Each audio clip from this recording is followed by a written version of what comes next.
بسم اللہ الرحمن الرحیم وصلی اللہ علی النبی الکریم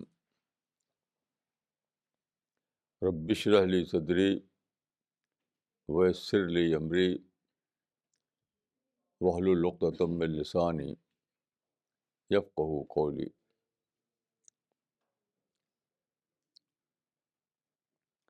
آج کا ٹاپک ہے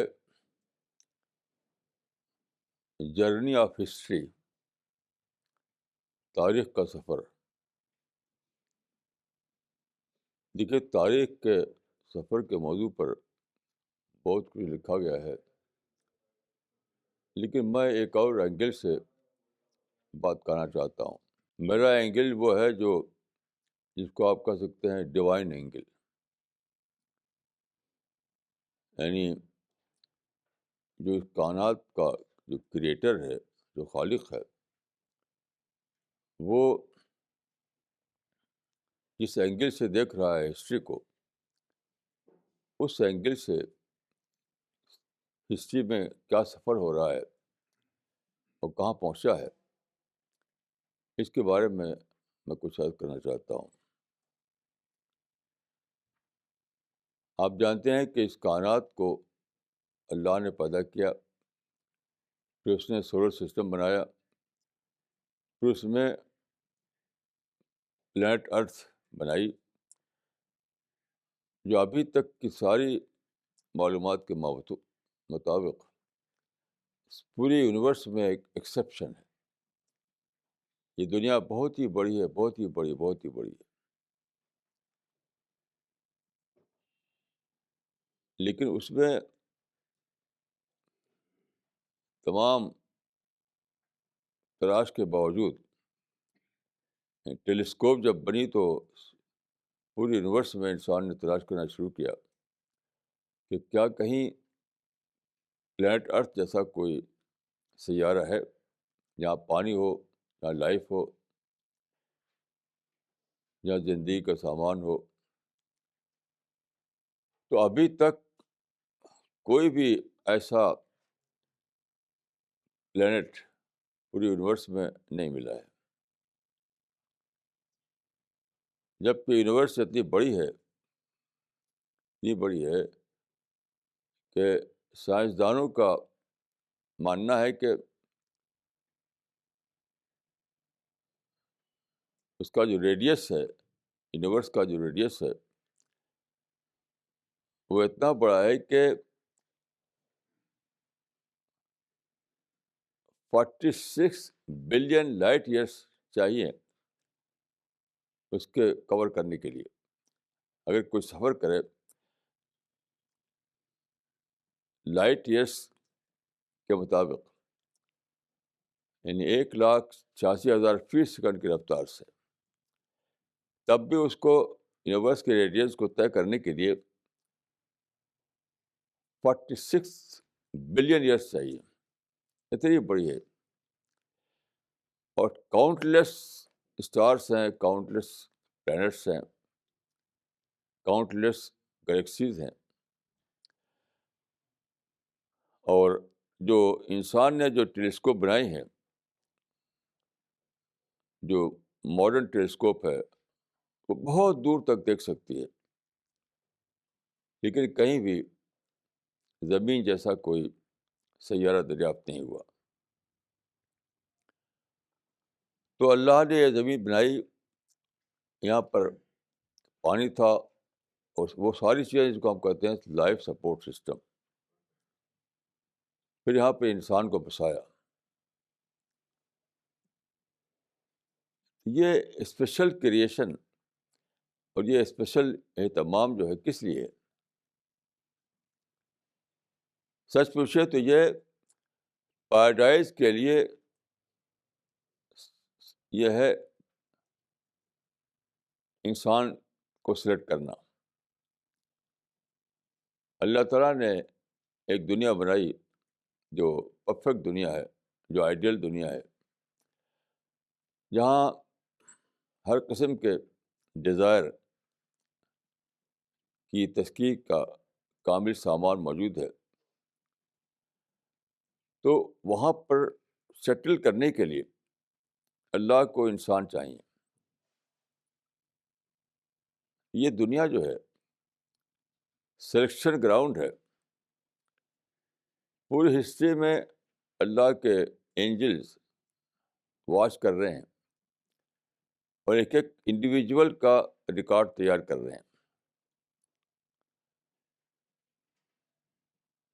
تو فرشتوں کے ریکارڈ کے مطابق جو افراد، کمیونٹی نہیں، کوئی مجموعہ نہیں، کوئی بھیڑ نہیں، افراد، انڈیویجولس،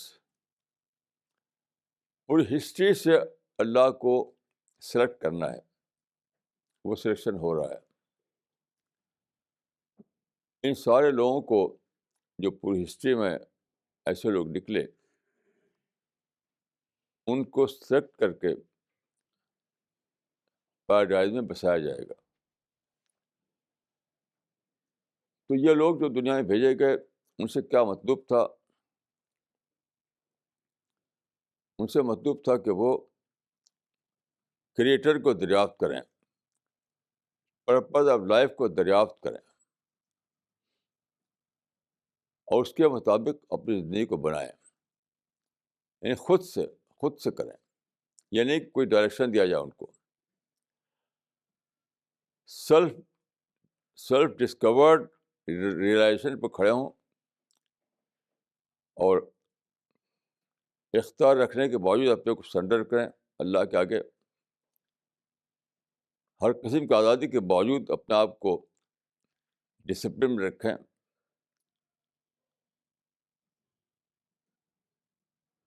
تو ایسے انسانوں کو اس دنیا میں سلیکٹ کیا جا رہا ہے. تو اللہ نے ایک طرف انسان کے اندر عقل دی، سمجھ دی، دوسری طرف یونیورس میں ایسے نشانات، جس کو ہم سائنس کہتے ہیں، رکھ دیے کہ انسان اس کو آبزرویشن کے ذریعے جانے. اور پھر ہر زمانے میں اللہ نے پیغمبر بھیجے.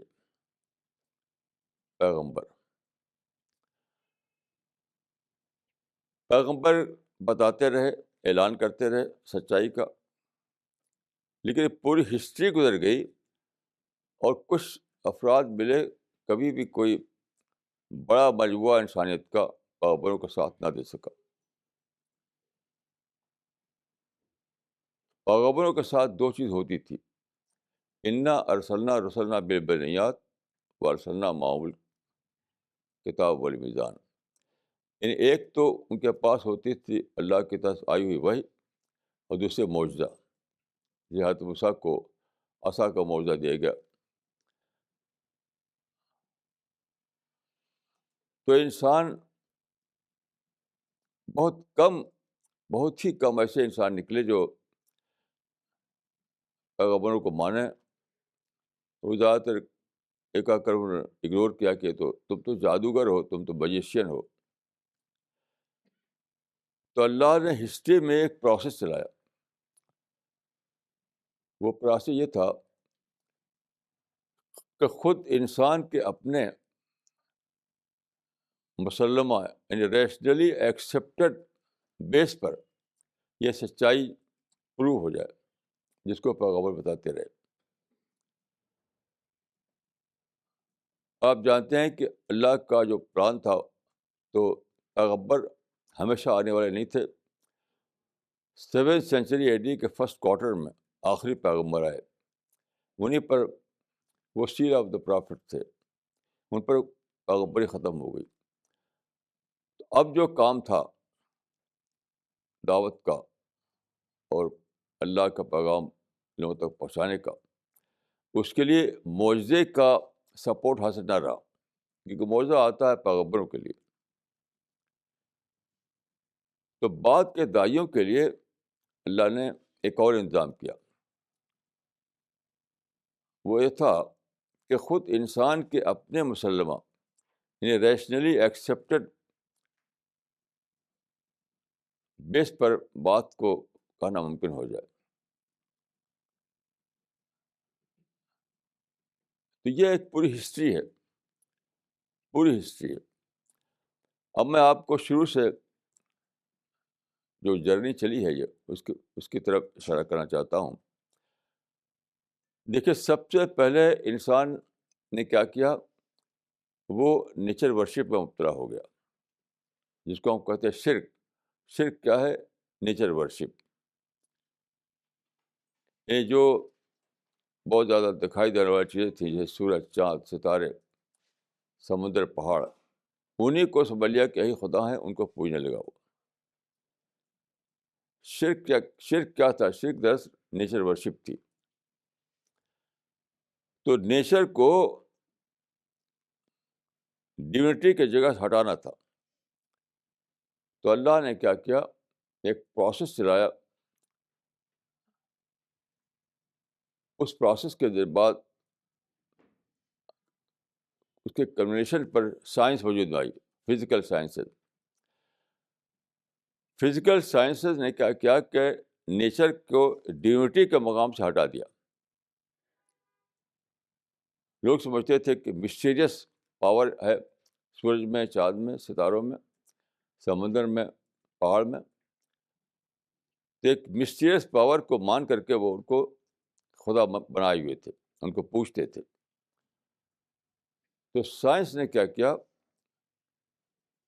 ایکسپوز کر دیا اور یہ بتایا کہ کوئی مسٹیریس پاور ان کے پاس نہیں ہے، یہ تو نیچرل فنامنا ہے۔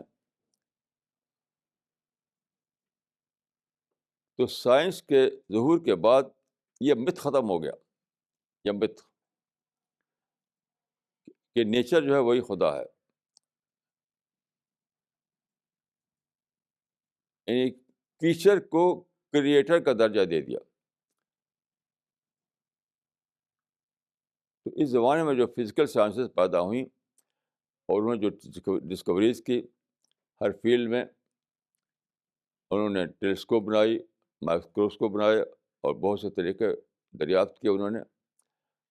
اس کے بعد ریشنلی یہ چیز پروو ہو گئی کہ نیچر میں کوئی ڈیونٹی نہیں ہے۔ جو نیچر ہے اس کے اندر کوئی ڈیوائن پاور نہیں ہے۔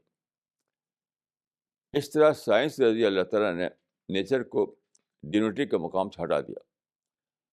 اب انسان کے لیے موقع نہیں رہا کہ وہ نیچر کو خدا مانے، کیونکہ خود اس کا اپنا جو ریشنل بیسس تھی اسی سے پروو ہو گیا کہ نیچر میں کوئی خدا ہی نہیں ہے۔ اس کے بعد ایک اور کچھ اور لوگ اٹھے جن کو ہم کنگ کہتے ہیں۔ کنگ شپ کیا تھی؟ کنگ شپ تھی دراصل پرسنالٹی کلٹ، یعنی شخصیتوں کو پوجنا، شخصیتوں کو بڑا درجہ دینا۔ تو انسان نے کچھ شخصیتیں جن کے پاس پاور تھا، جن کے پاس پولیٹیکل بڑائی تھی، جن کے پاس، انہیں کو مان لیا کہ یہی بڑے ہیں۔ خدا کا درجہ انہوں نے دے دیا کنگ کو۔ تو کنگ کی سطح پر پرسنالٹی کلٹ کا ایک ظاہرہ وجود میں آیا۔ یہ بھی بہت دنوں تک چلتا رہا، لیکن اللہ تعالیٰ نے کیا کیا، یہاں بھی ایک پروسیس جاری کیا اللہ تعالیٰ نے، اور آخر میں 17ویں صدی میں ڈیموکریسی آئی دنیا میں۔ ڈیموکریسی نے کنگشپ کے انسٹیٹیوشن کو ختم کر دیا۔ تو کنگ کو جو گلوری، جو بڑائی حاصل تھی، اس کا خاتمہ ہو گیا۔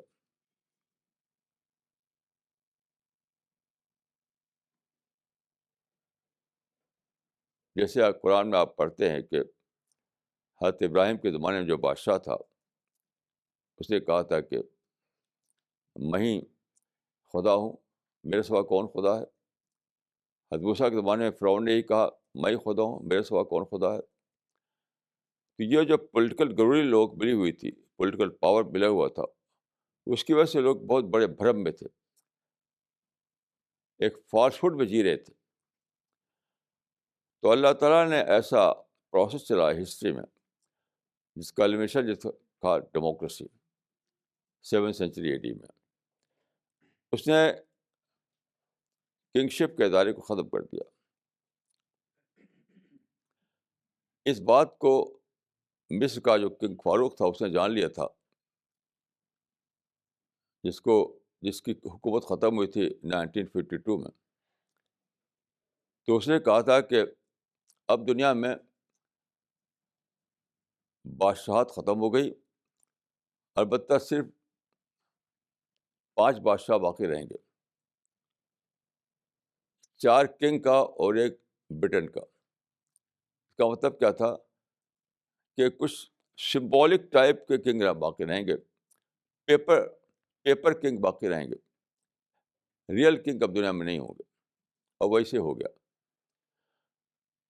تو ڈیموکریسی نے کنگشپ کو ختم کیا، اور کنگ کو لے کر کے پہلے زمانے میں جو پولیٹیکل شرک جاری تھا اس کا خاتمہ ہو گیا.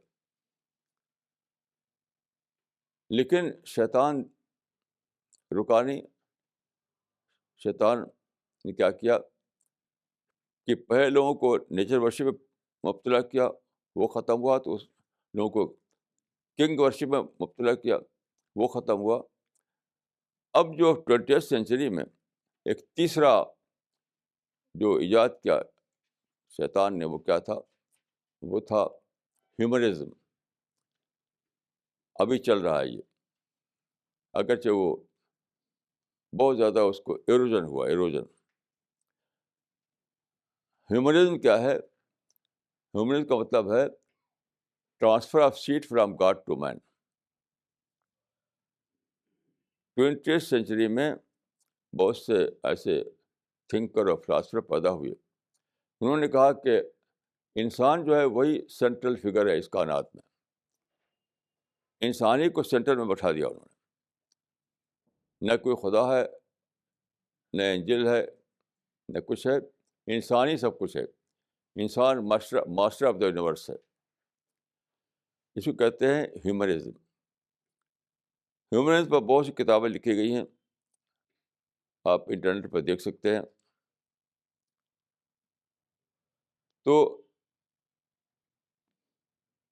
نیچر ورشپ ختم ہوئی، کنگ شپ ختم ہوئی، لیکن اب جو دنیا میں ہے اس کا دبدبہ وہ ہیومنزم، اگرچہ وہ بھی اس کا بھی ایروجن ہو رہا ہے.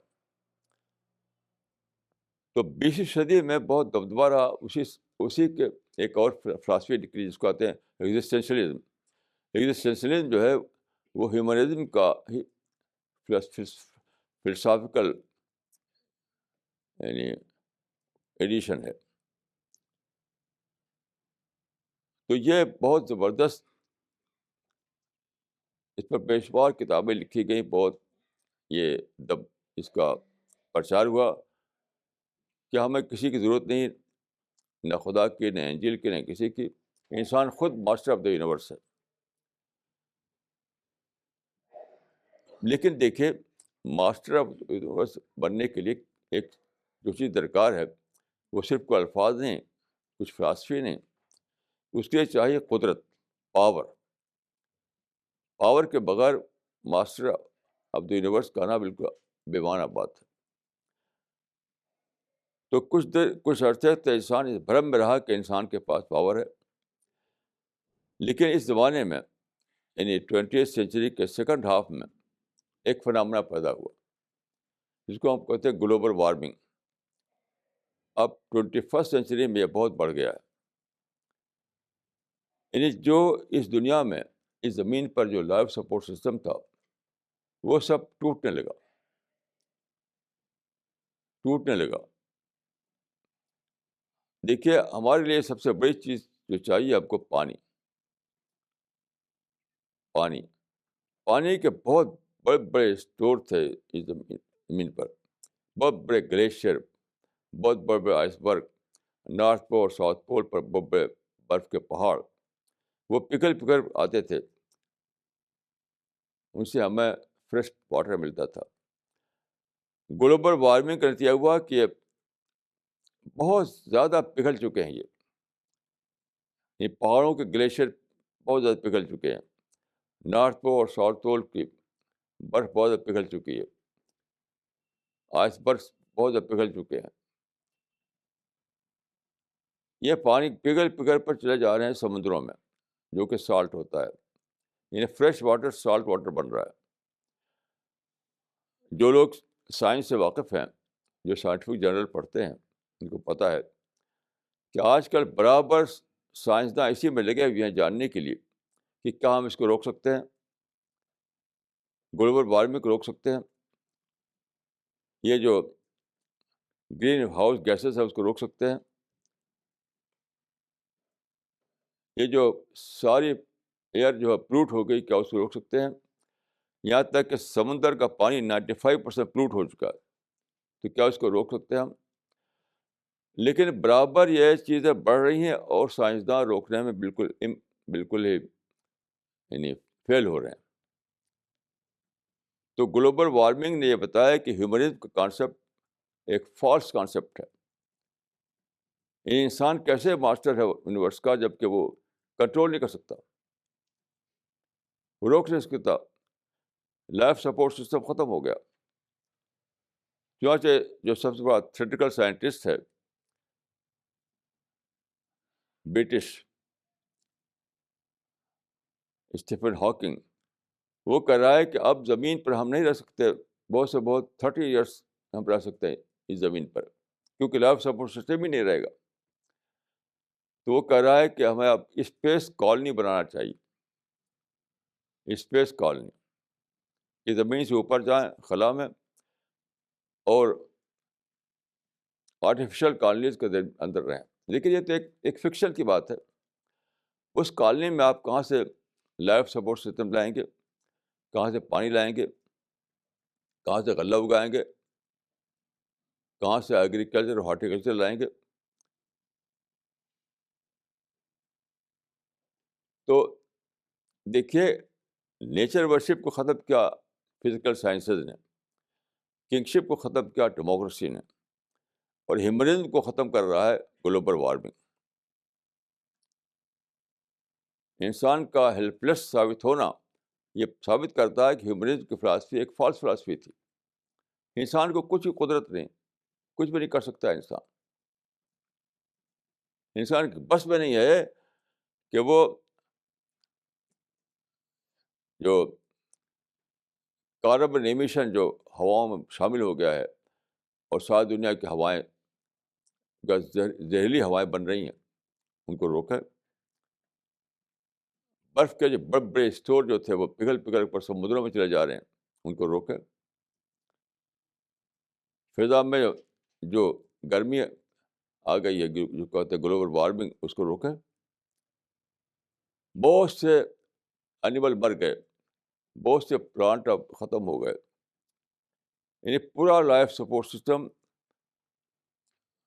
جو ہے وہ تباہ ہو گیا.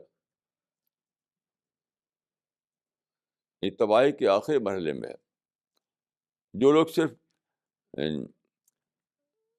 جو لوگ کہ سائنس کے یعنی سائنٹیفک جرنل کو نہیں پڑھتے، جو سائنسدانوں کے جو کانفرنسز ہوتی ہیں ان کے بارے میں نہیں جانتے کچھ، سائنٹسٹوں کی جو میٹنگ ہوتی رہتی ہیں ان کو نہیں، اس سے بےخبر رہتے ہیں، تو وہ انہیں کچھ پتہ نہیں کیا ہو رہا دنیا میں.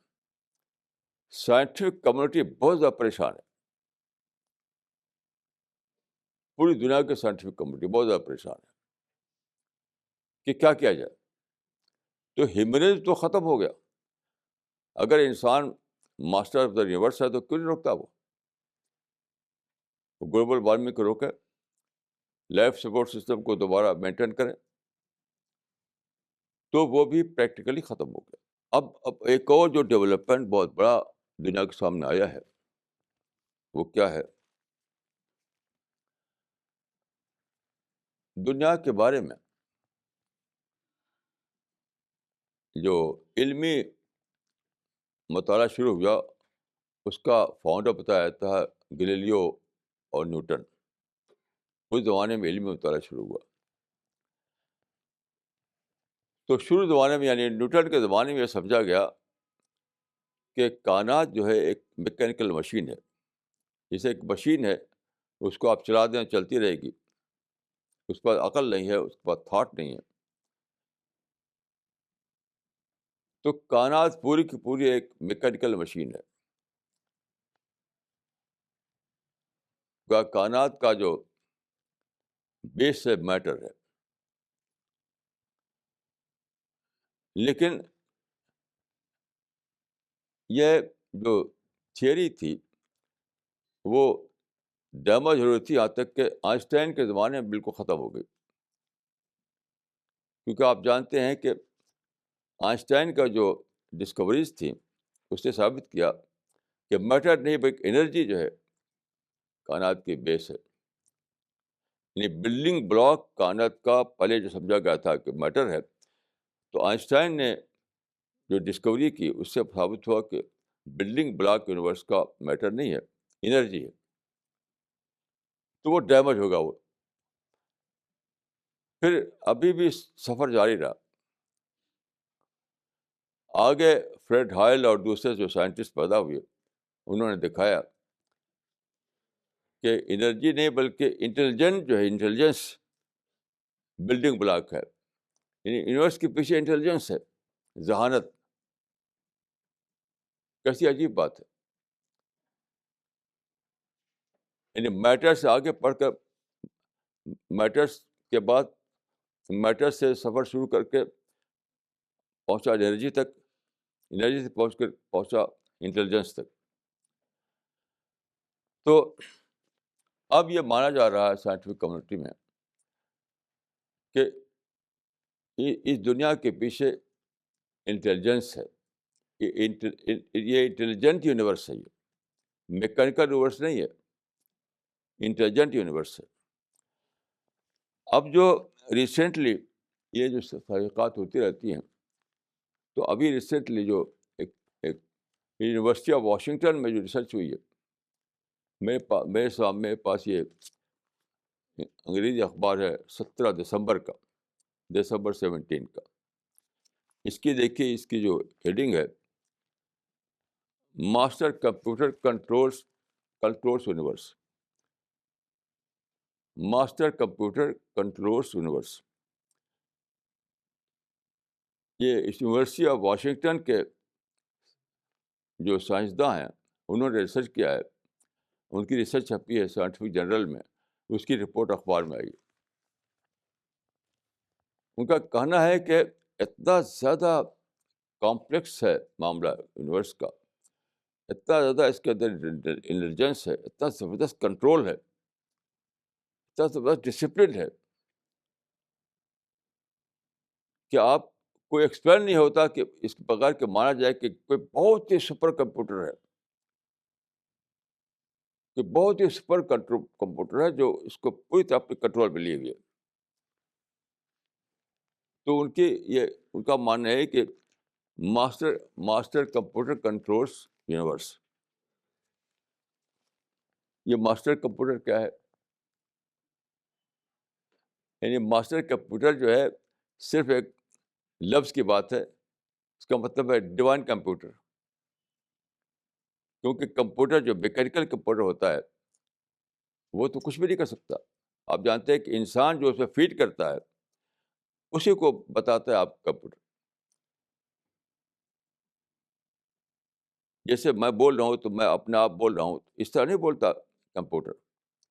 کمپیوٹر فیڈ کیا جاتا ہے اسی کو ریپیٹ کرتا ہے. کمپیوٹر صرف ریپیٹ کرتا ہے، کریٹ نہیں کرتا. میرا جیسا ایک انسان تو کریٹ کرتا ہے. بہت سے لوگ غلط فہمی میں ہے کہ کمپیوٹر کو کریٹ بھی کرتا ہے. یہ غلط بات ہے، جھوٹی بات ہے. یہ جس طرح سے میں سوچ کر بول رہا ہوں یا کوئی بھی انسان سوچ کر بولتا ہے، کریٹو تھاٹ کو بتاتا ہے، تو کوئی کمپیوٹر ایسا نہیں کر سکتا. کمپیوٹر جو آپ فیڈ کر دیتے ہیں، اسی کو ریپیٹ کرتا ہے. کمپیوٹر انالیسس کرتا ہے، بہت سے بہت انالیسس کرتا ہے. تو ماسٹر کمپیوٹر کو جب تک آپ ایک اور معنی دینے پڑیں گے کہ ڈیوائن کمپیوٹر، تب جا کر یہ معاملہ ایکسپلین ہوگا.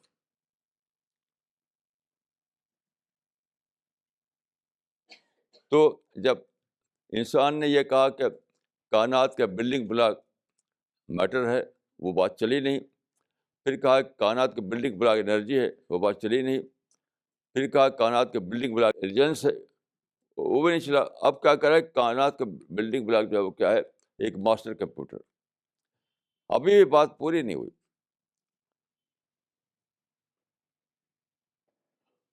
یہ ایک پردہ ڈالا جا رہا ہے کہ یہ دریافت ہو چکا ہے، یہ دریافت ہو چکا ہے کہ اس کائنات کے پیچھے ایک مائنڈ ہے.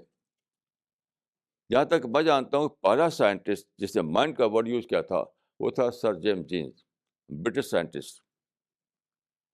مائنڈ کا ورڈ اسی نے یوز کیا تھا، لیکن اس نے کہا تھا کہ میتھمیٹیکل مائنڈ.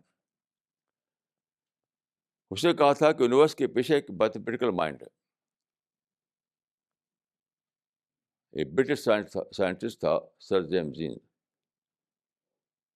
اب میں کہوں گا کہ وہ بات آگے بڑھ کر یہاں تک پہنچتی ہے کہ آپ کہیں کہ ماسٹر کمپیوٹر، یعنی ایک ڈیوائن کمپیوٹر جو ہے وہ کائنات کنٹرول کر رہا ہے. یعنی مطلب جو ہم اللہ کا بولتے ہیں، گاڈ بولتے ہیں، خدا بولتے ہیں، وہ ایک سائنٹیفک نام ہے. یعنی ریلیجن کی زبان میں جس کو ہم کہتے ہیں اللہ، ہم کہتے ہیں خدا، ہم کہتے ہیں گاڈ، ریلیجن کی زبان میں. اسی کو سائنس کی زبان میں آپ کہیں کہ ڈیوائن کمپیوٹر. تو اب بات یہاں تک پہنچ چکی ہے. تو آپ دیکھیے جو ہسٹری کا جو سفر ہے، نیچر ورشپ ختم ہوئی، کنگشپ ختم ہوئی، ہیومنزم بھی ختم ہو گیا. اب کیا ہے؟ اب آگے بات کہاں پہنچی ہے؟ اب آپ کو ماننا ہی پڑے گا کہ اس کائنات کے پیچھے ایک خدا ہے، اور کوئی آپشن ہی نہیں باقی نہیں رہا. کوئی آپشن باقی نہیں رہا. مجھے ایک قصہ یاد آتا ہے بہت پہلے کا. ایک مقام تھا، وہاں پر لوگوں میں ایک بحث شروع ہوئی. یہ سائنس سے پہلے کے زمانے کی بات ہے، یعنی پری سائنٹیفک پیریڈ کی بات ہے. تو یہ ہو کہ کیا خدا ہے؟ کوئی لوگ کہتے تھے خدا ہے، کوئی لوگ کہتے تھے خدا نہیں ہے. اب بحث چل رہی ہے، بحث چل رہی ہے، بحث چل رہی ہے، تو ختم نہیں ہوتی تھی. تو لوگوں نے کہا کہ بھائی دیکھو، ہمارے بستی میں ایک مسجد ہے، اس میں ایک بزرگ رہتے ہیں. وہ کہیں جاتے آتے نہیں، بس مسجد میں عبادت کرنا یہ ان کا کام ہے. ان کو بلاؤ، شاید وہ اس مسئلے کو حل کریں. تو ان کو بلایا گیا. تو انہوں نے پوچھا کہ بھائی کیا مسئلہ ہے؟ ان کہا کہ ہم میں سے کچھ لوگ کہتے ہیں خدا ہے، کچھ لوگ کہتے ہیں خدا نہیں ہے، اب آپ بتائیے. تو بزرگ پرانے ڈھنگ کے روایتی طرز کے آدمی تھے. انہوں نے اعوذ باللہ من الشیطان الرجیم بسم اللہ الرحمن الرحیم پڑھا. اس کے بعد قرآن کی ایک آیت تلاوت کی انہوں نے. افی اللہ شک فاطر السماوات والارض، یہ قرآن کی ایک آیت ہے. افی اللہ شک فاطر السماوات والارض، بہت یقین کے ساتھ پڑھا تھا انہوں نے. اس کا مطلب ہے کہ کیا تم کو شک ہے اللہ کے بارے میں، جس نے زمین آسمان کو پیدا کیا؟ کیا تم کو شک ہے اللہ کے بارے میں جس نے زمین آسمان کو پیدا کیا؟ تو بہت یقین کے ساتھ انہوں نے پڑھا اس آیت کو، افی اللہ شک فاطر السماوات والارض، یہ کہہ کر چلے گئے وہ. تو لوگوں پر اتنا دبدبہ ہوا ان کے یقین کا، ان کے پڑھنے کا انداز کا، کہ جو کہہ رہے تھے خدا نہیں، انہوں نے مان لیا اس دبدبے کی بنا پر. شخصی دبدبہ. میں کہتا ہوں کہ آج بات اور آگے بڑھ چکی ہے. اب اب ریشنلی ایکسیپٹڈ گراؤنڈ مل چکا ہے آپ کے پاس کہ آپ کہیں کہ خدا ہے اس کائنات کا. اگرچہ وہ لفظ بول رہے ہیں ماسٹر کمپیوٹر، میں کہتا ہوں کہ master computer is only the other name of divine computer. کیا فرق ہے؟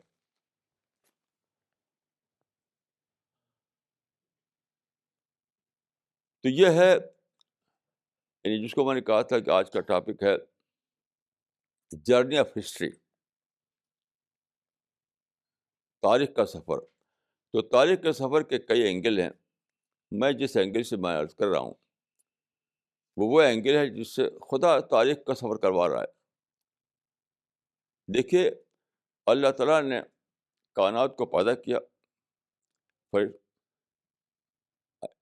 اور پیغمبروں کو بھیجا رہنمائی کے لیے، لیکن اسی ساتھ ساتھ ایک اور کام ہو رہا ہے انسین طور پر، وہ ہے ہسٹری کو مینیج کرنا۔ خدا اس کائنات کو مینیج کر رہا ہے۔ اگر مینیج نہ کرے تو انسان اور دنیا سب تباہ ہو جائے۔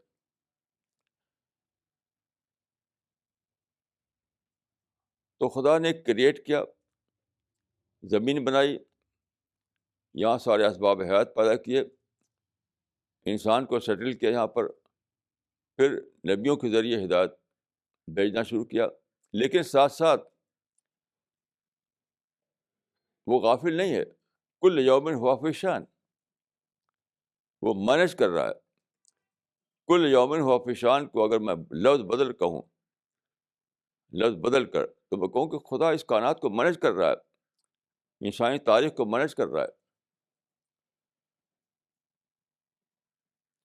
تو مینیج کرتے کرتے دیکھیے کس طرح اللہ تعالیٰ نے کیا کیا کہ جو سچائی، جو اللہ کی ہدایت پہلے زمانے میں، جس کے پاس جو سپورٹ، یعنی میریکل کے ذریعے، میریکل کو بطور سپورٹ پیش کیا کرتے تھے، یعنی سپورٹنگ ایویڈنس جو ہوتی تھی، سپورٹنگ ایویڈنس پیغمبروں کے پاس وہ تھے میریکل۔ اپنی بات کہنے کے بعد بطور سپورٹنگ ایویڈنس کو وہ میریکل پیش کرتے تھے۔ لیکن اللہ تعالیٰ کا مطلوب تھا کہ بات اور آگے بڑھے، نبوت ختم کی جائے اور ریشنل سپورٹ حاصل ہو جائے ہدایت خداوندی کو، سچائی کو۔ ریشنل سپورٹ کا مطلب ہے ریشنلی ایکسیپٹڈ گراؤنڈ، کہ انسان نے جو علم بنایا ہے، جس علم کو انسان مانتا ہے، جس میتھمیٹکس کو، جس میتھڈ کو انسان مانتا ہے، اور جس کے ذریعے کوئی چیز دریافت ہونے کو وہ واقعہ تسلیم کر لیتا ہے، تو اس کے ذریعے باتیں ثابت ہو جائیں۔ اسی کو میں کہہ رہا ہوں کہ ریشنلی ایکسیپٹڈ گراؤنڈ کا سپورٹ مل جائے اللہ کے دین کو، وہ ہو گیا۔ اب کیا کرنا ہے؟ اب جو کام کرنا ہے وہ داعیوں کو کرنا ہے۔ پیغمبروں نے اپنا کام کر دیا، ہسٹوریکل پروسیس اپنے کلمنیشن تک پہنچ چکا۔ اللہ نے سپورٹنگ جو سپورٹ کے لیے جو چیز درکار تھی وہ وجود میں آ گئی۔ وہ اب کام کرنا ہے داعیوں کو، یعنی 21ویں صدی میں جو لوگ ہیں، جو اہل ایمان ہیں، جو اللہ سے ڈرتے ہیں، جن کو یہ بات لگی رہتی ہے کہ ہمیں اللہ کے سامنے کھڑا ہونا ہے، اللہ کو فیس کرنا ہے، ان کا کام ہے۔ وہ سوچا کہ جب کچھ ہو چکا تو میری ذمہ داری ہو جاتی ہے۔ جس طرح پیٹرول بھرنے کے بعد ڈرائیور کی ذمہ داری ہو جاتی ہے گاڑی میں، اب جو اتنے سارے کام جب ہو چکے ہیں تو اب آگے کا کام کی ذمہ داری کون لے؟ وہ دائی۔ آج جو لوگ زندہ ہیں 21 سینچری میں، جو اہل ایمان، جو اللہ سے ریوارڈ چاہتے ہیں، جن کو یہ لگی ہوئی ہے کہ آخرت میں جب تمام انسان اکٹھا ہوں حشر کے میدان میں، تو خدا آواز دے کہ اس بندے کو لاؤ، اس بندے کو میں ریوارڈ دوں گا، کیونکہ اس نے سچویشن کو پہچانا، جو مواقع پیدا کیے تھے میں نے اس کو پہچانا ہے اس نے، اور اس نے دعوت کا کام کیا۔ دعوت کام کیا ہے؟ دعوت کا مطلب ہے اللہ کے کریشن پلان سے لوگوں کو باخبر کرنا۔ یہ دعوت کا کام ہے. اللہ نے کیوں پیدا کیا؟ پری ڈیتھ پیریڈ میں کیا ہے، پوسٹ ڈیتھ پیریڈ میں کیا ہے، آخرت میں اکاؤنٹیبلٹی جو ہے وہ کس اصول پر ہوگی، جنت میں کون جانے والا ہے، جہنم میں کون جانے والا ہے، کس کو سکسیس ملے گی، کون فیل ہو کر رہ جائے گا. یہ سب باتیں جو ہیں، اسی کو میں کہتا ہوں کریشن پلان آف گاڈ. اسی کو بتانا یہ دعوت اللہ ہے. تو سارے سارے اسباب سارے اسباب اللہ نے جمع کر دیے. اب کوئی کمی نہیں رہ گئی. دیکھیے یہ سادہ بات نہیں ہے، یہ سادہ بات نہیں ہے. اس کا معنی کیا ہے؟ اگر دعوت دینے والے نہ اٹھیں تو جانتے ہیں کیا ہوگا؟ مدعو کی پکڑ تو بعد کو ہوگی، دائیوں کی پکڑ پہلے ہوگی.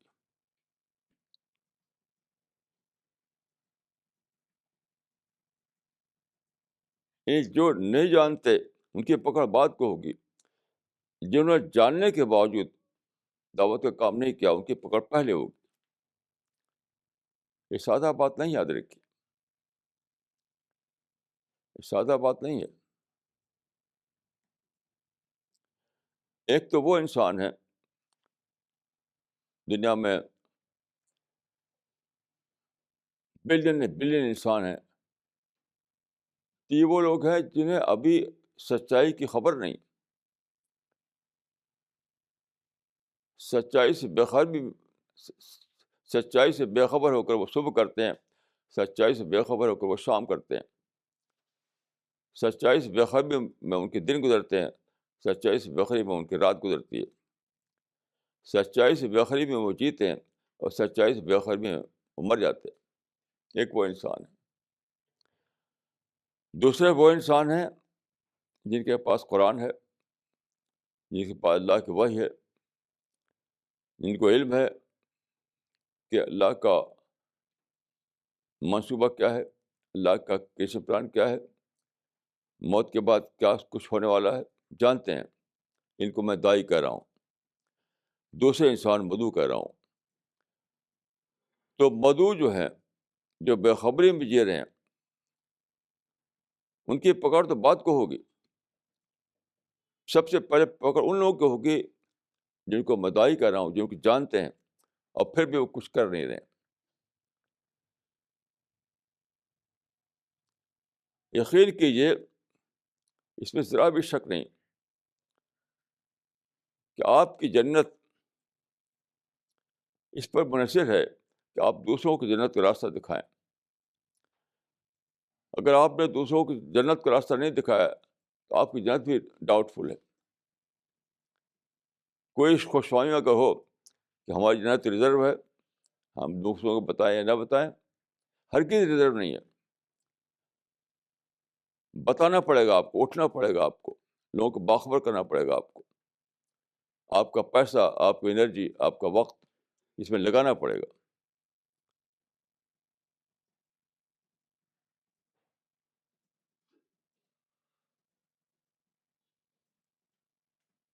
پیغمبر کے بارے میں یہ قرآن موجود ہے کہ اگر تم نے نہیں بتایا تو تم بھی ذمہ دار قرار پاؤ گے. کیسی عجیب بات یہ ہے.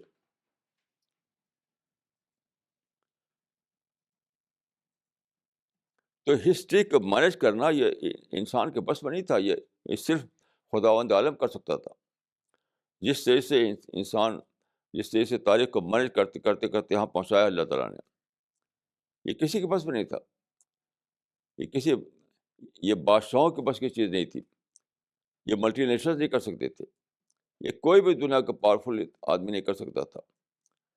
ہسٹری کو مینیج کرتے کرتے یہاں پہنچایا وہ، جہاں آج پہنچی ہے. وہ کہ ساری باتیں کھل چکی ہیں، سارے حقائق سامنے آ چکے ہیں، سارے دلال معلوم ہو چکے ہیں.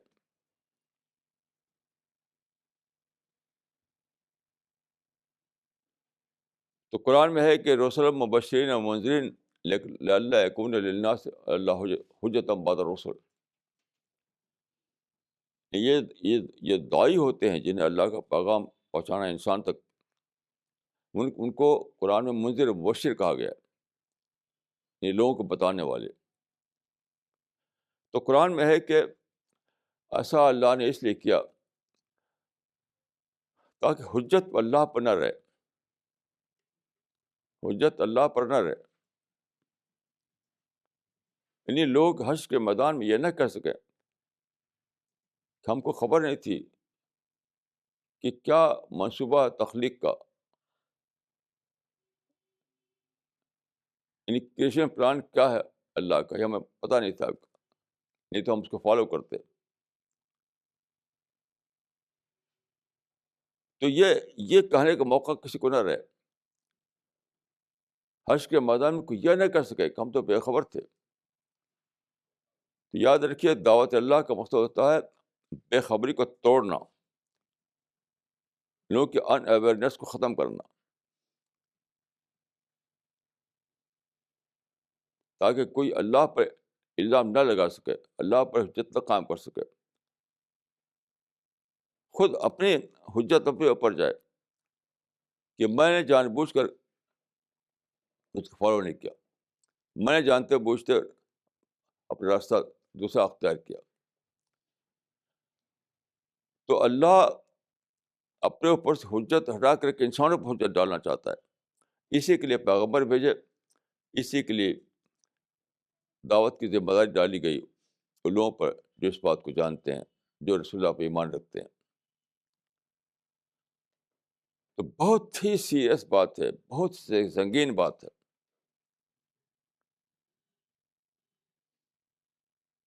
لوگ سمجھتے ہیں کہ پکڑ تو دوسروں کے لیے، ہرگز نہیں، یہ مت سمجھیے کہ پکڑ دوسروں کے لیے، اور یہ بھی سمجھ لیجیے کہ اگر آپ نماز روزہ کر رہے ہیں تو یہ بھی کافی نہیں ہے،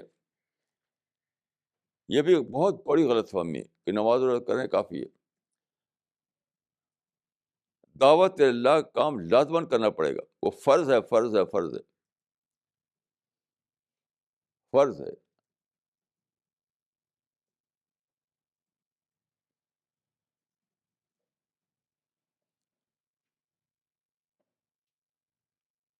تو اس بات کو بہت زیادہ سمجھیے، بہت زیادہ سوچیے،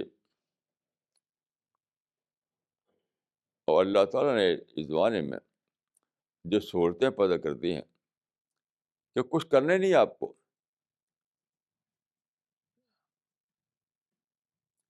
کل ایک صاحب کا ٹیلی فون آیا، ان کو کہا کہ ہم کیا کریں، ہم دعوتی کام تو کرنا چاہتے ہیں مگر کیا کریں ہم کیا کریں؟ تو بہت آسان ہے، اب پرنٹنگ پریس کے زمانے میں ہے، چھپی ہوئی کتابیں موجود ہیں، قرآن کا ترجمہ موجود ہے، سیرت پر کتاب موجود ہے، حدیث پر کتاب موجود ہے، وہی لوگوں کو پہنچائیے ہر زبان میں، اس زبان لوگوں کو پہنچائیے۔ اس دور میں اللہ تعالیٰ نے بہت ہی آسان کر دیا۔ صحابہ جو تھے ان کو مقری کہا جاتا تھا، کیونکہ وہ قرآن کو پڑھ کر سناتے تھے، تب بھی تو قرآن کو میمورائز کرنا پڑتا تھا۔ اگر قرآن آپ کو یاد نہ ہو، آپ نے میمورائز نہ کیا ہو، کیسے سنائیں گے آپ؟ تو مقری بننے کے لیے ضروری تھا کہ آپ حافظ ہوں، یعنی قرآن کا مقری بننے کے لیے ضروری تھا کہ آپ قرآن کے حافظ ہوں۔ آج کچھ نہیں کرنا ہے آپ کو چھپی ہوئی کتابیں، چھپا ہوا قرآن کا کے ترجمے آپ کے پاکٹ میں، آپ کے بیگ میں موجود ہو، جو ملا اس کو دیتے رہیے، اس کو دیتے رہیے۔ تو پرنٹنگ پریس جب نہیں تھا تو بہت بڑا مسئلہ تھا، اب پرنٹنگ پریس کے زمانے میں سارے مسئلے آسان ہو چکے ہیں۔ آج پرنٹنگ پریس ہے، کمیونیکیشن ہے، فریڈم، ریلیجس فریڈم ہے۔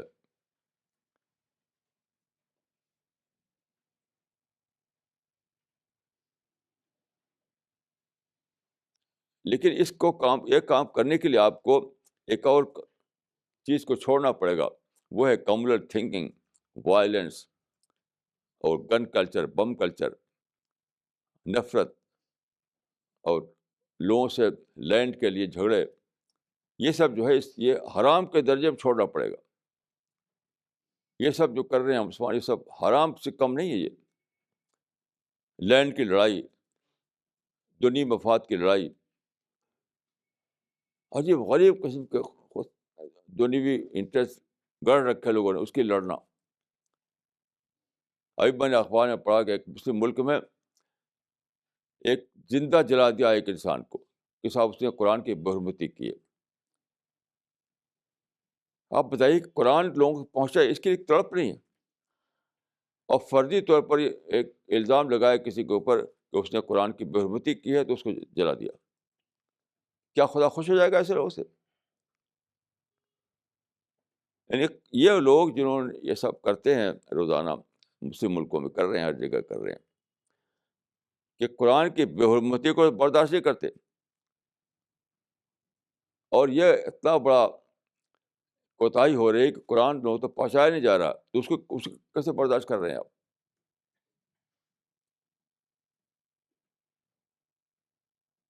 تو اس قسم کی چیزیں اللہ کے یہاں قبول نہیں ہوں گی. یہ مت سمجھیے کہ جو لوگ قرآن کی بےحرمتی کے لیے یہ سب ہنگامے کرتے ہیں وہ اللہ کے ہاں انعام پائیں گے. یہ پکڑے جائیں گے، ان کی فلاگنگ ہوگی، ان کی فلاگنگ، کہ تم کو تو ذمہ داری یہ دی تھی قرآن پہنچاؤ، اور تم یہ تلاش کر لے کس نے بےحرمتی کی ہے اس کو جلاؤ پھونکو. یہ کہاں تم کو ذمہ داری دی گئی تھی؟ اس قسم کی حرکتیں کر کے مسلمان بچ نہیں سکتے اللہ کے یہاں. میں تو سمجھتا ہوں سب سے پہلے انہیں کی فلاگنگ ہوگی کہ قرآن پہنچانے کے لیے تو تڑپے نہیں، اور فرضی الزام لگا کے کسی کو جلا رہے ہو، پھونک رہے ہو، فتوی دے رہے ہو، اس کو مارو اس کو.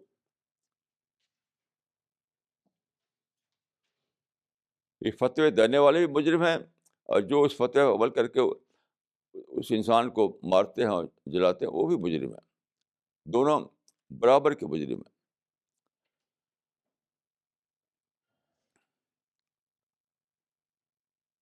تو بہرحال تاریخ اب جہاں پہنچی ہے وہ اپنے حد پہ پہنچے گی. اب اس کے بعد ہماری ڈیوٹی شروع ہوتی ہے. تاریخ کا سفر اپنے حد پہ پہنچ چکا ہے. اس کے بعد دائی کی ڈیوٹی شروع ہوتی ہے.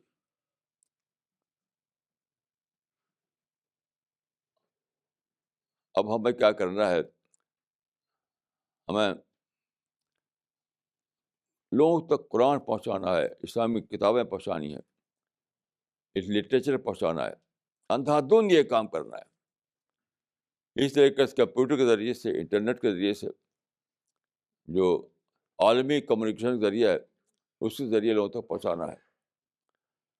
تو جو بھی پرنٹ میڈیا، الیکٹرانک میڈیا جو کہتے ہیں، یہ ذریعے پیدا ہوئی اس زمانے میں، ماڈرن کمیونیکیشن اور پرنٹ میڈیا، الیکٹرانک میڈیا، یہ سب جو ذریعے وجود میں آئے ہیں وہ سب دعوت کے لیے ہیں، وہ دعوت اللہ کے لیے ہیں. دوسرے لوگ جو اس کے استعمال کر رہے ہیں وہ تو فاضل استعمال کر رہے ہیں. اصل استعمال اس کا جو ہے دعوت کے لیے. وہ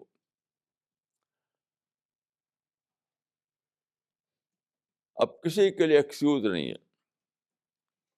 کسی کے لیے کوئی ایکسکیوز نہیں ہے، اور کسی کو یہ انتظار نہیں کرنا ہے کہ وہ کوئی بتائے.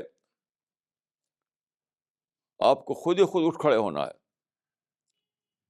میں اکثر لوگوں سے، جو لوگ مجھ سے پوچھتے ہیں پروگرام، تو میں کہتا ہوں کہ آپ جب پیدا ہوئے تھے تو آپ کی جو مدر تھیں، کیا وہ محلے میں پوچھنے گئیں میں اپنے بچے کے لیے کیا کروں؟ جا کے پوچھا اپنی ماں سے کہ جب آپ پیدا ہوئے تھے تو کیا آپ کی ماں جو ہے محلے میں گھومتی پھری کہ بتاؤ بھائی بچے کے لیے کیا کروں؟ تو ماں کے دل میں جو طرف تھی اپنے بیٹے کے لیے، وہی کافی تھی. گائیڈ وہی اس کے لیے گائیڈنس بن گئی. اسی سے اس کو گائیڈنس ملا. تو آپ پوچھتے کیوں ایک پروگرام کیا؟ آپ پروگرام تو خود ہی پروگرام بنائیے، خود ہی لوگوں تک پہنچیے. ماں والا دل پیدا کیجیے. ماں کے دل میں جس طرح اپنے بیٹے کے لیے تڑپ ہوتی ہے وہ تڑپ پیدا کیجیے، تو آپ کو پوچھنے کی ضرورت نہیں ہوگی.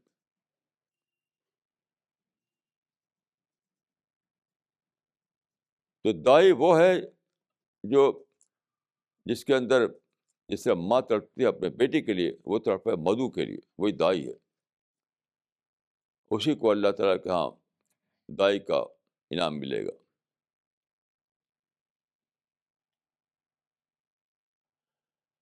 اب غور کیجیے کہ جب اللہ تعالیٰ نے سارے اسباب جمع کر دیے، دنیا میں پرنٹنگ پریس آیا، دنیا میں ماڈرن کمیونیکیشن آیا، دنیا میں کمپیوٹر کا ایج آیا، دنیا میں ریلیجس فریڈم آیا، دنیا میں کمیونیکیشن آیا، سفر کرنا آسان ہو گیا، انٹریکشن آیا دنیا میں.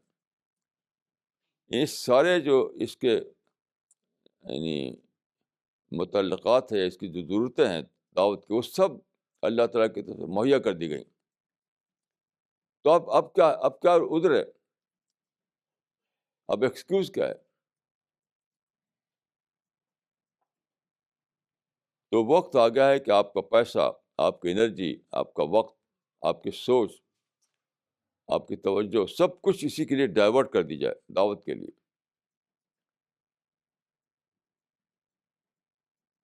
کیونکہ اب جب یہاں تک بات پہنچ جائے تو اب قیامت دور نہیں رہتی. جب ہسٹری کا سفر یہاں تک پہنچ جائے، جہاں تک وہ پہنچا ہے، تو اب قیامت دور نہیں رہتی. اب تو کس بات کا انتظار؟ کیا اس کا انتظار ہے کہ آپ اللہ کے سامنے جب کھڑے ہو جائیں گے تب اس وقت دعوت کا سفر شروع ہوگا آپ کا؟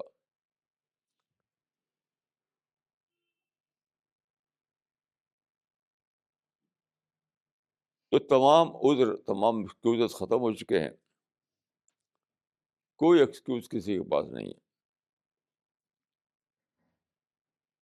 اور سارے عالم میں جو اس وقت دنیا کی آبادی 7 بلین بتائی جاتی ہے، تو 7 بلین انسانوں کو آپ کو بتانا ہے.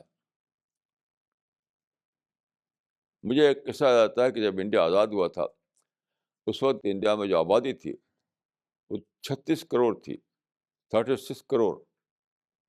اب تو بہت ہو چکی ہے. تو جواہر لال نہرو جو پرائم منسٹر تھے پہلے، انہوں نے کہا تھا کہ انڈیا کی آبادی 36 کروڑ ہے اور ہمیں گویا 36 کروڑ مسائل سے نپٹنا ہے. 36 کروڑ مسائل ہمارے سامنے ہیں. تو میں کہوں گا کہ دائی کے پاس تو 7 بلین مسائل ہیں. 7 یعنی پرائم منسٹر کے پاس 36 کروڑ انسانوں کا مسئلہ تھا، دائی کے پاس تو 7 بلین انسانوں کا مسئلہ ہے کہ ان کو پہنچے. تو جو سادھن ہیں، جو ذرائع پیدا ہو چکے ہیں، ان کو استعمال کر کے یہ چیزیں آخر حد تک آسان ہو چکی ہے. صرف تڑپ کی ضرورت ہے، صرف یعنی آپ ایک جنون پیدا ہو جائے آپ کے اندر، جنون کہ مجھے دعوت کا کام کرنا ہے. باقی سب اسباب مہیا ہیں.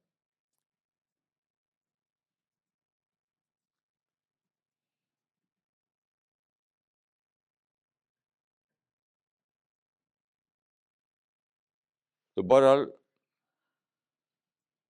یہ باتیں آپ سب لوگوں کے سوچنے کی ہیں. آپ لوگ اس بات کو سوچیے، دوسروں تک پہنچائیے، دوسروں کو ان کی ذمہ داری یاد دلائیے.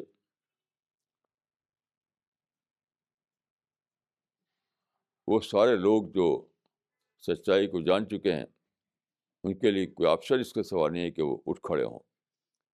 میری دعا ہے کہ اللہ تعالیٰ مجھ کو اور آپ کو اس کی توفیق عطا فرمائے.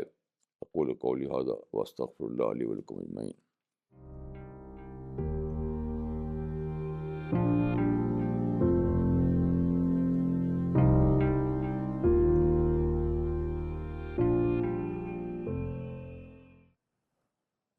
مولانا یہ سوال بلوچستان پاکستان ایریا سے آیا ہے، مسٹر انجم صاحب کا. انہوں نے لکھا ہے، مولانا صاحب آپ انڈیویجول دعوی ورک کے دائیں ہیں، لیکن ہمارے یہاں مکے والی سچویشن ہے.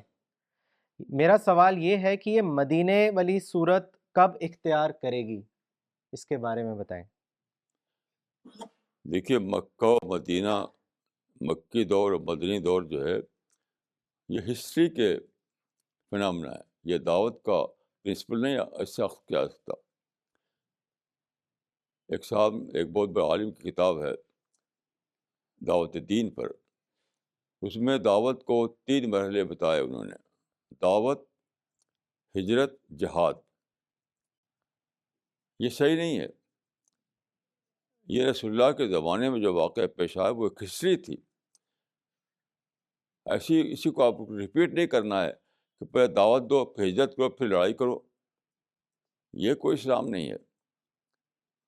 ہسٹری جو ہے بدلتی ہے حالات کے اعتبار سے۔ آج آپ مکہ مدینہ کی اس طرح مت سوچیے، آپ قرآن حدیث کے اس طرح میں سوچیے۔ بس جو ہیں آپ کا آس پاس ان کو دعوت دیجیے۔ یہ انتظار کیوں کر رہے ہیں کہ ایک دور بدلے دوسرا دور آئے؟ تاریخ کبھی بھی اس طرح ریپیٹ نہیں ہوا کرتی جس طرح سے لوگ سمجھتے ہیں۔ ایسا کبھی نہیں ہونے والا ہے دوبارہ کہ آپ دعوت دیں، پھر ہجرت کریں، پھر جہاد کر کے لڑائی کریں۔ یہ تصور بالکل غلط ہے۔ یہ ہسٹری کو پرنسپل کا اصول دینا، ہسٹری کو اصول کا درجہ دینا ہے۔ دیکھیے، یاد رکھیے، اصول جو ہے وہ ہسٹری سے اخذ نہیں ہوتا، وہ جو ٹیکسٹ ہے قرآن و حدیث اس سے اخذ ہوتا ہے۔ پرنسپل ہمیشہ نکالا جائے گا ٹیکسٹ سے، ہسٹری سے نہیں۔ یہ بہت بڑی بھول ہے جس میں بہت سے لوگ مبتلا ہیں۔ تو اس میں اپنے ذہن کو آپ درست کیجیے اور دعوت کے راستے جو کھلے ہیں ان پر اپنے کو لگا دیجیے۔ مولانا اگلا سوال لینے سے پہلے ایک کامنٹ پڑھنا چاہیں گے جو دلی سے آیا ہے، محمد انس صاحب کا۔ انہوں نے لکھا ہے: مولانا، آپ جو بتا رہے ہیں کہ 21 سینچری میں سارے مواقع کھل چکے ہیں، یہ بالکل صحیح ہے۔ جب ہم لوگوں تک قرآن پہنچاتے ہیں تو لوگ بہت ہی خوشی کا اظہار کرتے ہوئے قرآن لیتے ہیں، اور اکثر لوگ یہ کہتے ہیں کہ ہم قرآن کو ڈھونڈ رہے تھے۔ تو بہت بڑی بات ہے کہ قرآن کو ڈھونڈ رہا ہے انسان۔ اب بتائیے کہ جن لوگوں کو پہنچانا ہے وہ نہ پہنچائیں تو وہی مجرم بن جائیں گے، ڈھونڈنے والے مجرم نہیں بنیں گے۔ جن کو دینا تھا وہ مجرم بنیں گے۔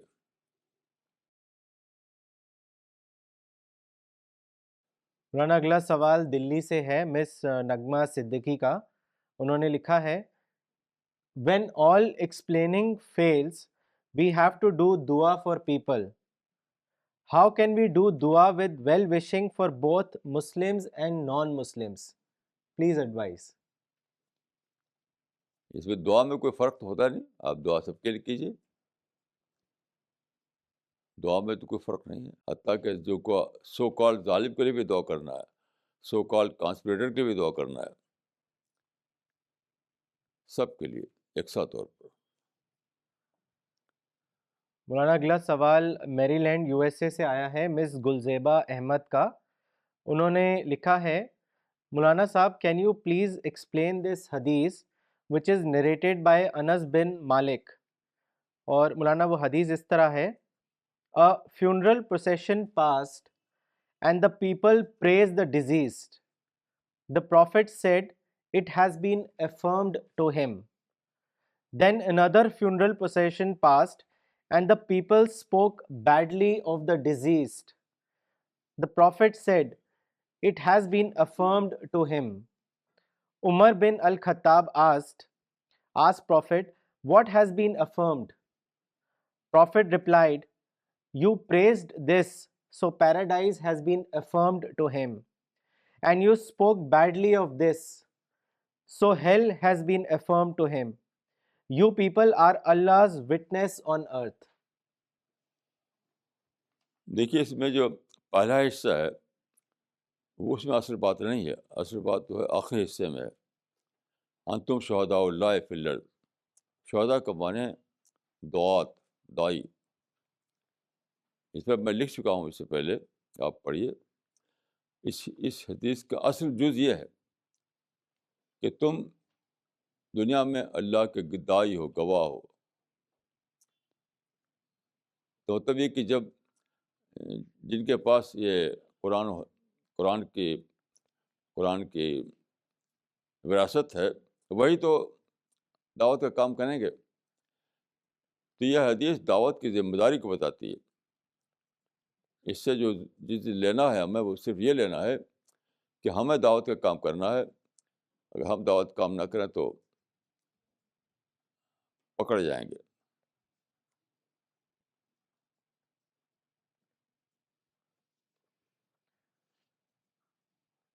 مولانا اگلا سوال دلی سے ہے، مس ستوتی ملہوترا کا. انہوں نے آپ سے پوچھا ہے، can Quran be given physically or it can be given in soft copy through email also? Please advise. ہر طریقے سے جو بھی طریقہ ہے. پہلے بھی منہ سے بول کے سناتے تھے لوگ، اب چھپا ہوا بھی دیں گے آپ، اور انٹرنیٹ کے ذریعے بھی دیں گے آپ. جو بھی طریقہ اور کوئی طریقہ ایجاد ہو اس سے بھی دیں گے. ایسی چیز تو پہنچانا ہے، پہنچ جائے بس کسی طریقے سے آدمی. مولانا وہ دوسرا حصہ ان کے سوال کا یہ ہے کہ کیا قرآن صرف نان مسلمس کو دی جائے یا مسلمانوں کو بھی دی جائے؟ سب کو جو سب کو دیجیے. قرآن مسلمان ایمان رکھتے ہیں قرآن پر عقیدہ، لیکن قرآن کی مشق سے بے خبر ہیں. وہ اس زمانے کے مسلمان قرآن کی مشق سے بے خبر ہیں. ان کو بھی بتانا ہے. یعنی ایک آدمی عقیدہ رکھتے ہوئے بے خبر ہے، ایک آدمی کو عقیدہ نہیں ہے پھر بھی وہ بے خبر ہے. تو کیس تو ایک ہی ہوا نا، دونوں بے خبری میں ہیں، دونوں بے خبری میں ہیں. تو سب کو بتانا ہے.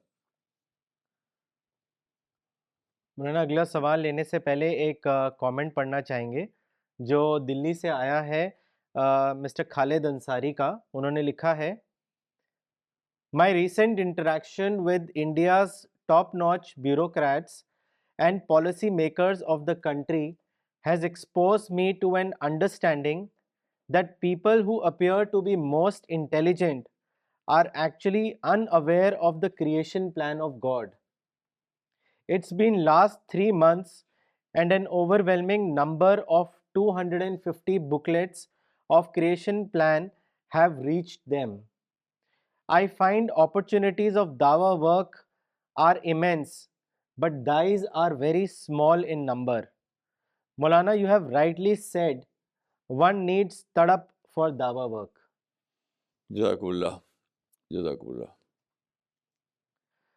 مولانا اگلا سوال رائے پور سے ہے، ادریس صاحب کا. انہوں نے آپ سے پوچھا ہے، is there any explicit reference in Quran اور حدیث about life being exclusive on earth? نہیں، ایسا کوئی یعنی ڈائریکٹ ریفرنس تو نہیں ہے، لیکن میں یہ سمجھتا ہوں کہ جب دوسرا پہلو نہیں ہے قرآن میں، یہ نہیں کہ کہیں اور بھی انسان جیسی مخلوق بستی ہے، اسی سے میں لیتا ہوں کہ کہیں اور انسان جیسی مخلوق نہیں ہے. تو میری بنیاد میں یہی مانتا ہوں کہ انسان جیسی مخلوق کہیں اور نہیں ہے. اس کی بنیاد دو چیزوں پر ہے. ایک تو کہ سائنس نے تلاش کیا، بہت تلاش کیا، کوئی بھی دوسرا پلانٹ نہیں ملا ان کو. اور قرآن میں کہیں اس طرح لکھا ہوا نہیں ہے کہ دوسری جگہ بھی انسان بستے ہیں. اگرچہ ایک آیت ہے کہ مثلہن، یعنی اور 7 اور زمینیں ہیں، لیکن 7 اور انسان ہے یہ نہیں کہیں ہے. اس وجہ سے میرا ماننا یہ کہ انسان جیسی مخلوق صرف زمین پر ہے اور کہیں نہیں ہے. مولانا اگلا سوال چنئی سے ہے، مولانا اقبال عمری کا. انہوں نے آپ سے پوچھا ہے، ڈیوائن تھاٹس اور فلسفی میں فرق کیسے کریں، اس کے بارے میں بتائیں. دیکھیے، ڈیوائن تھاٹ تو بیس کرتا ہے وحی پر، یعنی ریولیشن پر. اور فلاسفی تو اسپیکولیشن چاہتی ہے، خود اپنے مائنڈ سے آدمی سوچتا ہے، اپنی سوچ پر وہ رائے بناتا ہے. تو فلاسفی تو ایک اسپیکولیٹو سائنس ہے، اسپیکولیٹو ڈسپلن ہے، یعنی قیاسی علم. لیکن جو ڈیوائن تھاٹ ہے وہ بیس کرتا ہے مذہب ریولیشن پر، اللہ کی طرف جو وحی آئی ہے اس کے اوپر. تو دونوں میں فرق ہے. فلاسفی اسپیکولیشن بیسڈ ہے اور ڈیوائن تھاٹ ریولیشن بیسڈ ہے، یعنی مبنی پر الہام اور مبنی پر قیاس، یہ فرق ہے۔ مولانا اگلا سوال رائے پور سے ہے مس شبانہ کا، انہوں نے آپ سے پوچھا ہے why some Muslims are against polio vaccination. یہ تو ایک جھوٹا توہم پرستی ہے، میں تو غلط سمجھتا ہوں جو لوگ اس کے خلاف ہیں، اس کی کوئی مذہب میں بنیاد نہیں ہے، سپرسٹیشن ہے بس، اور کچھ نہیں، صرف شیئر سپرسٹیشن۔ تو اور بھی بہت چیزیں ہیں جو توہم پرستی کے طور پر مسلمانوں میں ہیں، یہی نہیں ہے۔ تو سپرسٹیشن تو بس کہ چھائے ہوا ہے لوگوں کے ذہنوں پر بہت زیادہ، اس کے سوا دوسری بہت چیزوں میں ایسا ہے۔ مولانا اگلا سوال ممبئی سے ہے راشد صاحب کا، انہوں نے آپ سے پوچھا ہے مولانا صاحب how did you manage to save yourself from negativity, اس کے بارے میں بتائیں۔ دیکھیے جو فطری حالت وہی ہے کہ آدمی کو اللہ نے پازیٹیو پیدا کیا ہے، یہ تو آپ اس میں بڑھا دیتے ہیں نگیٹیوٹی۔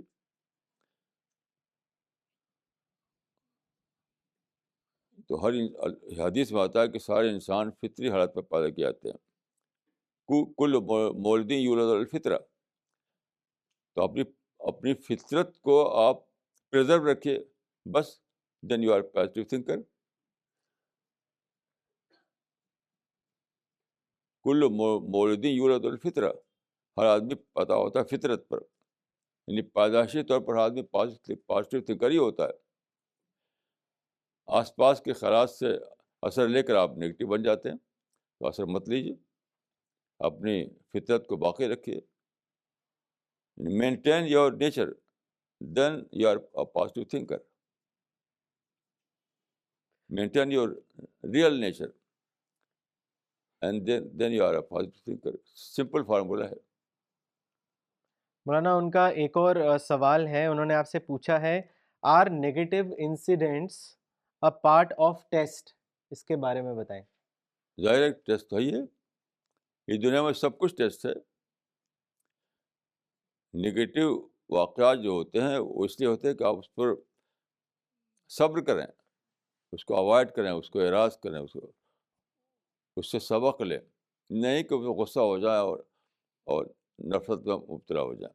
اس سے سبق نکالیے، سبق سے ہر نگیٹو واقعات میں ایک سبق ہوتا ہے، کوئی بھی نگیٹو ایکسپیرئنس جو ہے اس میں ایک سبق ہوتا ہے، اس سبق کو نکالیے تو وہ نگیٹو واقعہ آپ کے لیے ایک ایڈوانٹیج بن جائے گا۔ مولانا اگلا سوال بنگلور سے ہے مسٹر وکرم شرما کا، انہوں نے لکھا ہے those who have a lot of material attainments lead a more tensed life, has man been born to live in tension and then die, what is your comment on this? یہ more and more culture سے tension آتا ہے، اگر contentment جائے تو tension نہیں، مور and مور۔ اگر آپ کے اندر یہ مزاج آ جائے کہ میری ضرورت پوری ہو گئی تو بس کافی ہے میرے لیے،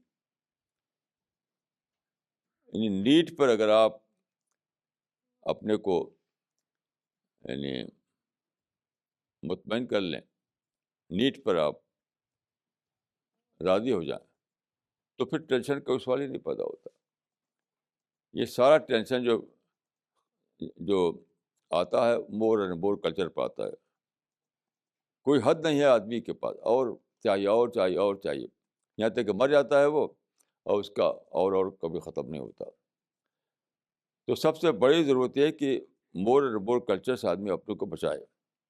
یہ بہت بڑا فتنہ ہے اس زمانے میں، کیونکہ اس زمانے میں اسکوپ کھل گئے بہت زیادہ، تو ہر آدمی بس اور کے چکر میں رہتا ہے، اور یہاں تک کہ مر جاتا ہے اور ملتا کچھ نہیں اس کو۔ مولانا یہ سوال بھی بنگلور سے آیا ہے مسٹر ساحل کا، انہوں نے آپ سے پوچھا ہے مولانا صاحب how can we manage the generation gap between us and our parents? یہ جنریشن گیپ کا ورڈ بالکل ایک انٹلیکچوئلس نے نکال رکھا ہے. میں تو اس کو نہیں مانتا کہ بیکار کا ورڈ ہے. کوئی جنریشن گیپ نہیں. اللہ نے آپ کو پیدا کیا, ان کو پیدا کیا, دونوں ایک ہی ہیں. گیپ کس لیے؟ آرٹیفیشل گیپ ہے یہ سب, آرٹیفیشل گیپ. یہ سوچ کی کمی ہے جو یہ گیپ پیدا کرتی ہے. ہمیں تو کچھ بھی گیپ نہیں. میں پڑھا لکھا تھا, میری ماں پڑھی لکھی نہیں تھی, تو میرے ان کے بیچ میں کوئی گیپ تو نہیں تھا, کچھ بھی نہیں. یہ سب یعنی خوبصورت الفاظ نکال رکھے ہیں انٹلیکچوئلس نے. میں اس کو نہیں مانتا. مولانا احمد آباد سے سلمان صاحب کا سوال ہے. انہوں نے آپ سے پوچھا ہے, how can we differentiate between material greed and material need? بہت آسان ہے, یہ تو بہت ہی آسان ہے. ہر آدمی جان سکتا ہے کہ میری نیڈ کہاں ختم ہو گئی, میری نیڈ کہاں ختم ہو گئی. یہ تو کوئی مشکل نہیں ہے. کوئی آپ کو بتائے کوئی دوسرا تب جانے, اس کی ضرورت نہیں ہے. کوئی بتائے تب جانے, اس کی ضرورت نہیں ہے. آپ پانی پیتے ہیں تو ایک حد پہ لگتا ہے کہ آپ کی پیاس بجھ گئی. آپ کھانا کھاتے ہیں ایک حد پہ لگتا ہے کہ آپ کا پیٹ بھر گیا. ایسی وہ معاملہ ہے. یہ انتظار مت سے کوئی بتائے تو آپ جانیں. خود آپ سوچیے, آپ سوچ کر جان لیں گے کہاں میری نیڈ ختم ہو گئی اور کہاں سے میرے گریڈ شروع ہو رہی ہے. یہ بہت آسان ہے, اس میں کوئی مشکل بات نہیں. مولانا اگلا سوال مس سلمہ کا ہے دلی سے. انہوں نے آپ سے پوچھا ہے, مولانا صاحب how can one pacify one's ego? اس کے بارے میں بتائیں. دیکھیے, ایگو کوئی بری چیز نہیں ہے. ایگو کوئی بری چیز نہیں ہے. ایگو جب آرگنس بن جائے تب برا ہے. آپ ایگو جو ہے اس سے ڈٹرمنیشن آتا ہے, اس سے عزم آتا ہے, اس سے کانفیڈنس آتا ہے. تو ایگو تو بڑی اچھی چیز ہے. لیکن جب وہ کبر بن جائے, آرگنس بن جائے, پرائڈ بن جائے, تب برا ہے وہ. تو بہت آسان ہے جاننا کہ کہاں سے ایک حد ختم ہو جائے, کہاں سے دوسری حد شروع ہو جائے. تو آپ اپنے ایگو کو آرگنس تک نہ پہنچنے دیجیے, بس بہت اچھا ہے. ایگو تو میں سمجھتا ہوں کہ اللہ تعالیٰ کی نعمت ہے یہ. مولانا اگلا سوال پونے سے ہے مسٹر وکرانت کا. انہوں نے آپ سے پوچھا ہے, why are young more attracted to glamour than knowledge and wisdom? میں سمجھتا ہوں کہ آج کل جو ٹی وی ہے اس کا یہ فتنہ ہے. ہمارے بچپن میں تو یہ سب کچھ تھا نہیں. تو گلیمر کچھ جانتا بھی نہیں تھا کہ دنیا میں گلیمر ہے. ہمارے بچپن میں, نوجوانی میں یہ سب ہم کچھ بھی نہیں دیکھتے تھے. لیکن اب یہ ٹی وی جو ہے اس نے لوگوں کو, تو آپ کو جاننا چاہیے کہ ٹی وی جو ہے سورس آف ڈسٹریکشن ہے. اس کو ڈسکور کیجیے, اور بجائے اس کے کہ ٹی وی آپ کو گائیڈ کرے, آپ خود اپنے کو گائیڈ کیجیے. آج کل نوجوانوں کا حال یہ ہے کہ بس ٹی وی ان کو گائیڈ کرتا ہے. یہاں پر غلطی ہے. خود سوچیے, اپنی راہ خود بنائیے, خود اپنے گائیڈ بنیے. مجھے تو ٹی وی سے میں ٹی وی دیکھتا بھی ہوں, لیکن 1% بھی میں اسے کوئی اثر نہیں لیتا, 1% بھی نہیں. تو اصل چیز یہ ہے کہ آپ کو ڈسٹریکشن سے بچانا ہے, چاہے ٹی وی ہو یا کوئی دوسری چیز ہے. جو چیز ڈسٹریکٹ کرے اس سے بچیے. یہ تو نہیں کرنا ہے آپ کو. یہ تو ٹیسٹ ہے. ٹیسٹ تھوڑی ایسا ہوتا ہے, ٹیسٹ ابالش تو نہیں ہو سکتا, ٹیسٹ تو باقی رہے گا. اگر آپ چاہیں کہ ٹیسٹ فری لائف مل جائے آپ کو, یہ تو پاسبل نہیں ہے. مولانا اگلا سوال لینے سے پہلے ایک کامنٹ پڑھنا چاہیں گے جو بنگلور سے آیا ہے مولانا عنایت عمری کا. انہوں نے لکھا ہے, مولانا ابھی بنگلور میں 14 سے 16 دسمبر کے بک فیسٹیول میں گڈ ورڈ اور سینٹر فار پیس کے جانب سے نان مسلمز میں 300 فری قرآن تقسیم کیے گئے. ماشاء اللہ. مولانا اگلا سوال دلی سے ہے مسٹر خالد انصاری کا. انہوں نے لکھا ہے مولانا، انہوں نے ایک حدیث کا ریفرنس دیا ہے جو اس طرح ہے: ان الناس سما والبصرا و فوادا کل الیکا کانا انہو مسلو. مولانا can you please explain this حدیث and tell the source of this citation? حدیث نہیں، یہ آیت ہے. ان السمع والبصر والفؤاد کل اولئک کان عنہ مسئولا. یہ آیت ہے قرآن مجید کی. یعنی اس کا ترجمہ یہ ہے کہ کان اور آنکھ اور عقل، فؤاد کا مطلب ہے عقل، ہر چیز کے لیے انسان اکاؤنٹیبل ہے کہ اس کو کس طرح استعمال کرتا ہے. تو کیا ہم نے دیکھا، کیا ہم نے سنا، کیا ہم نے سوچا، اسی سے تو ہماری نالج آتی ہے ہم کو، اسی سے ہم رائے بناتے ہیں، انہیں چیزوں سے ہم اثر لیتے ہیں. تو ظاہر ہے کہ یہی تو ٹیسٹ پیپر ہے کہ جو کچھ آپ نے سنا اس سے آپ نے کوئی غلط اثر نہیں لیا، کچھ کو آپ دیکھا اس کی وجہ سے آپ بگڑ نہیں گئے، جو کچھ آپ کو سوچنے کا موقع ملا اس میں آپ نے غلط انداز سے نہیں سوچا. یہی تو ٹیسٹ ہے، انہیں چیزوں میں تو انسان کا ٹیسٹ ہو رہا ہے. کل اولئک کان عنہ مسئولا، یعنی انہیں چیزوں کے اعتبار سے انسان اکاؤنٹیبل ہے اللہ تعالیٰ کے سامنے. یہ آیت سورہ الاسراء میں ہے، جس کا دوسرا نام بنی اسرائیل بھی ہے. مولانا اگلا سوال روڑکی سے ہے ساجد انور صاحب کا. انہوں نے لکھا ہے: مولانا when we do dawa work, it gives an immense pleasure to us. We feel we are doing the job which God has asked us to do. We are acting as part of the divine scheme. But simultaneously, a thought also comes to the mind that the task is so big, but we are doing very little. This gives a kind of depression. How to overcome this? Please advise. نہیں، depression کی بات ہی نہیں ہے. Depression کی بات ہے کہ آپ دعا کیجیے کہ اللہ تعالیٰ اور توفیق دے آپ کو. بھائی جتنا آپ کر چکے اس کے سوا اگر باقی کرنا تو آپ دعا کیجیے. دعا جو ہے سب سے بڑا ذریعہ ہے اپنے آپ کو ڈپریشن سے بچانے کا. جہاں آپ کی حد رک رہی ہو وہاں اللہ کی حد شروع ہو جاتی ہے. آپ دعا کیجیے، کوئی سوال نہیں ہے ڈپریشن کا، ٹینشن کا، ڈسپیئر کا، مایوسی کا، کچھ بھی نہیں. دعا جو ماسٹر فارمولہ ہے، ماسٹر فارمولہ ان سب چیزوں کا.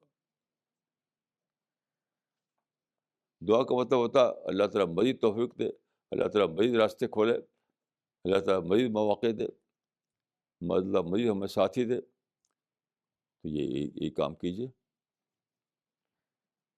مولانا یہ سوال دلی سے ہے مسٹر انس کا. انہوں نے لکھا ہے: عام طور پر لوگوں کا مزاج یہ ہے کہ ان کے بارے میں جب کوئی ایسی بات بتائی جائے جو قابل اصلاح ہو تو وہ اصل بات پر فوکس کرنے کے بجائے اس بات پر فوکس کرنے لگتے ہیں کہ یہ بات کس نے آپ کو بتائی. اس مزاج کو کیسے درست کیا جائے؟ یہ درست کرنے کا ہمارے بس میں نہیں ہے. ہمارے بس میں صرف یہ کہ ہم لوگوں کو بتائیں.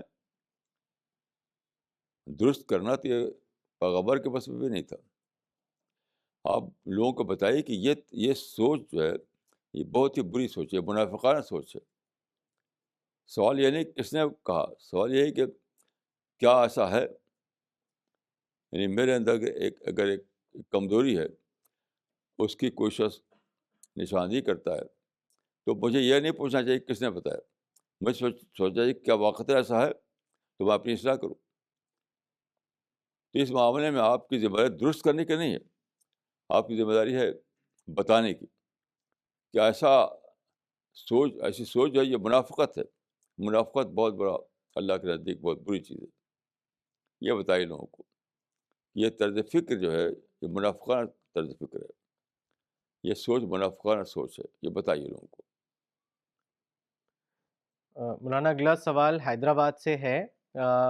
جس نے سوال کیا انہوں نے اپنا نام نہیں دیا ہے, بٹ سوال لکھا ہے کہ what is the difference between adjustment and compromise, اس کے بارے میں بتائیں. دیکھیے ڈفرینس ان ورڈ لفظوں میں نہیں ہے. ان دونوں الفاظ جو ہیں وہ سملر ہیں, تو ڈفرینس اس میں نہیں ہے. ڈفرینس ہماری نیت میں ہے, ہم کس لیے کرتے ہیں. ایڈجسٹمنٹ یا کمپرومائز اگر ہم کرتے ہیں کسی خیر کے لیے, بھلائی کے لیے, تو وہ ثواب ہے. اگر ہم کرتے ہیں کہ دنیا کے انٹرسٹ کے لیے تو وہ منافقت ہے. تو عام طور پر میں دیکھتا ہوں کہ دنیا کے انٹرسٹ کے لیے ہر آدمی فوراً کر لیتا ہے ایڈجسٹمنٹ, فوراً کمپرومائز کر لیتا ہے. لیکن جب اللہ کا معاملہ آتا ہے, آخرت کا معاملہ آتا ہے, تو کمپرومائز نہیں کرتا, وہ وہاں اکڑ جاتا ہے وہ.